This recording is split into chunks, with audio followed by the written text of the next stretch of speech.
স্বপ্ন সত্য হতে পারে অনেকেরই, অমুসলিমেরও স্বপ্ন সত্য হতে পারে। ইউসুফ আলাইহিস সালামের ওই দুই বন্দী মুসলিম ছিলেন না যারা স্বপ্ন দেখেছিলেন যে আমার মাথা থেকে রুটি খেয়ে ফেলা হচ্ছে, আমি শরাব পান করছি, তারা কিন্তু মুসলিম ছিলেন না। ওই রাজাও মুসলিম ছিল না, এই রাজা স্বপ্ন দেখেছে দুর্ভিক্ষ হবে। তো স্বপ্নের সত্যতা আছে, তবে সেটা সত্য স্বপ্ন একরকম, মিথ্যা অলিক স্বপ্ন আরেক রকম। আর নবীগণের স্বপ্ন কি হয়? ওয়াহি হয়। নবীগণের স্বপ্ন এক প্রকার, ওয়াহি হয়।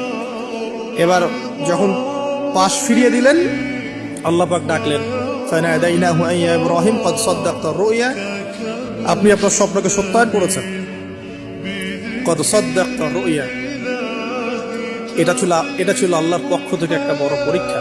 ওয়া ফাদাইনাহু বিযিবহিন আযীম, এখানে আসে ওয়া ফাদাইনাহু বিযিবহিন আযীম। এরপর আল্লাহ পাক সেখানে একটা মহান কুরবানি দিলেন, এই যে আমাদের কুরবানির সুন্নাত। ওয়া তারাকনাহু লিল আখিরিন, এবং পরবর্তীদের জন্য এই সুন্নতটাকে আমি রেখে দিলাম। সুবহানাল্লাহ।